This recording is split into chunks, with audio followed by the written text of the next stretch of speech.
So I think I need to really radically change my sleep schedule so to where I can get some work done during the day.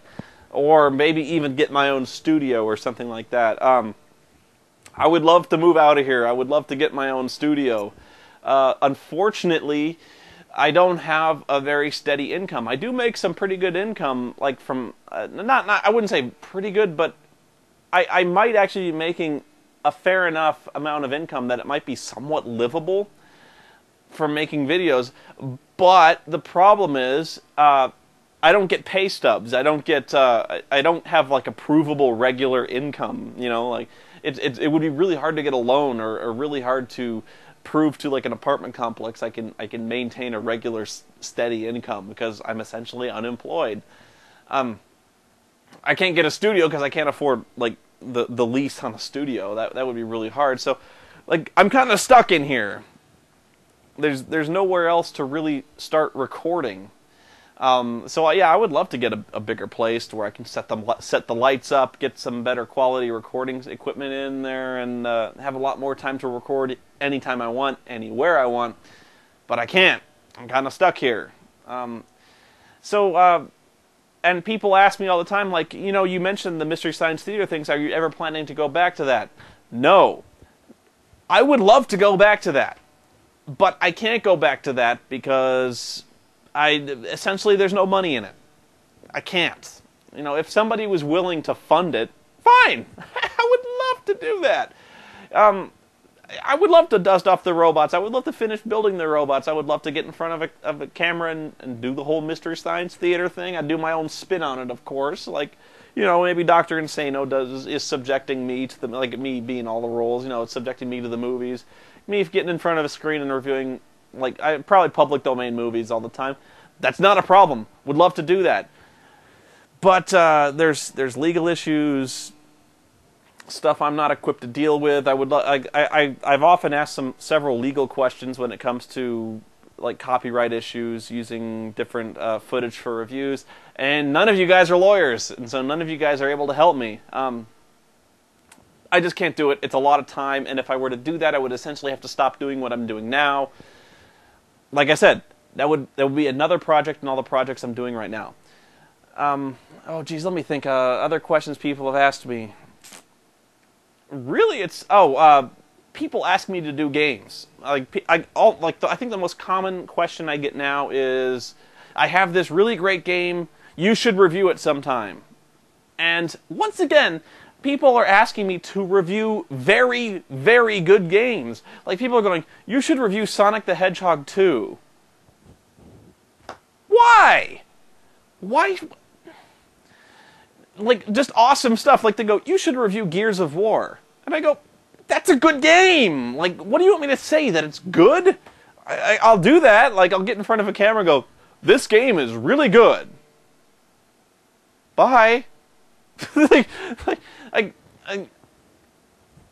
don't know, like, and if you have bad games, I'm sure you have bad games. There's no shortage of bad games. I have a ton of them. I just haven't gotten around to them yet. Sorry. I would love to get to these games, and I am. I kind of have this very unscientific approach to just choosing what I'm going to review next, and really, when it comes to what I'm going to review next, the choice is either Final Fantasy VIII or something else. I have to get Final Fantasy VIII finished before I can really move on to anything else. I'd love to, but some people won't let me. And the other thing is, I know you have a lot of obscure games in mind, like FMV titles especially, or Philips CDI type stuff. I know the nerd already did a bunch of CDI stuff. I'd do other CDI stuff. I could do my own take on the Legend of Zelda type stuff. I wouldn't necessarily review the game. The cutscenes alone are pretty priceless. But I can't do those unless I have them, and chances are I don't have them. I have a lot of NES stuff. I have a lot of Sega Genesis stuff. But beyond that, I can't review it if I don't have it. So if you're going to send me a request to do a game, the bottom of that request better be, and I would be perfectly willing to send you that game on the off chance that you might review it. I get a lot of questions like, you should be on TV. Have you ever thought about that? Yes. Yes, I have. but they're not exactly beating down my door, if you know what I mean. I do have a lot of pitch ideas, but unfortunately, if you're not represented by an agency, or you have like a really good agent yourself, or if you don't know people in the industry, it's really hard to get into that kind of business. Because a lot of, like almost every studio that you can think of, almost every TV network, almost every cable network, they don't just let you send in stuff. They don't, like, they get that all the time. Like, everybody in Hollywood has a script they would love to have an executive read. That's why they don't accept blind submissions unless you're represented by an agency, because that way that's kind of a guarantee that you're at least worth listening to. I don't have that. I don't have an agent. I don't have the kind of stroke that you might think I would. I'm not this big celebrity, although I thank you for thinking that I have some kind of, that I have the talent and the potential to go that far. Would love to do it. But I've pitched to basically everyone who's listening to a pitch.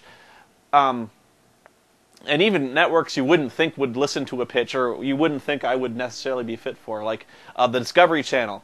The Discovery Channel does have a mechanism for submitting show pitches, but even a lot of their networks aren't listening to ideas like the Discovery Channel or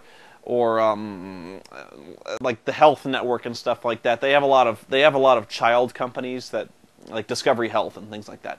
Most of them are not listening to show ideas, and that was actually one of my major show ideas that I had going on, was maybe do like a Dr. Insano science show for kids. I know it sounds kind of silly, but you could actually kind of see it working, right? Like, you know, Dr. Insano was trying to teach the kids how to rule the world, but first he has to teach them the basics of science. So it'd be kind of like Beekman's World, or what's the other guy? Bill Nye the Science Guy, you know, something like that. And so, but Discovery Kids not listening to show ideas, so I was kind of shut down there. But there are some things I would love to do. For instance, I really think there are no good movie review shows out there right now. Like, when it comes to, like, Ebert's off the air. Even when it comes to Roper, he's off the air. So even At the Movies right now is gone. It's been replaced with this crap review show right now. Like, seriously, if you watch it, you will want to punch these two guys. They're just assholes. It's terrible. And nobody takes those opinions seriously. Leonard Maltin has his own show. It's like Hot or Not. That show sucks too, because Leonard Maltin is a complete clown. There's a bunch of other review shows out there, but they're total jokes. I don't know a single person who watches those shows and go, I value and respect those guys' opinions. And I think if I was really given a chance, I could put a decent movie review show up there where it'd be like me and some other people, like the people whose opinions I trust, giving a decent normal person's opinion of movies on whether or not they're worth watching. And I'm not saying I'm representative of every normal person's viewpoint, but what I'm saying is I would put a review show up there that kind of has a lot of demographics represented. Like me is kind of the awesome slacker dude viewpoint. So if I like a movie, the slacker dudes out there will probably like a movie, you know, if you're like a super geek like me. So I would have a lot of different little viewership classes represented. And I think I could actually put, you know, just a review show you could trust that's not helmed by complete assholes. And like Leonard Maltin and stuff like that. You don't know who these people are. You don't know what they like. You don't know what they're like personally. You don't trust their opinion. So, you know, most of the time, you're going to Rotten Tomatoes to kind of get an amortized view of what all these critics think, to hopefully get some kind of good viewpoint of, like, the general consensus. Which is not a good way to go about it. You need to find someone you can relate to, someone whose opinion you, at least, if you don't respect it, at least you know me, you know the kind of stuff that I generally like, and so if you see me reviewing stuff, you know you'd kind of like it. So I would love to like pitch just a movie review show for TV, and I think it would be really popular, or like a game review show. I think that would be really hot. Like just because like name the game review shows out there right now. X-Play. That's it. There's podcasts out there. There's a lot of podcasts out there, like, you know, but I'm talking like a show that reviews new games. lots of new games, because there's new games coming out all the time, and you don't know unless you check like GameSpot. And if you trust GameSpot, you shouldn't.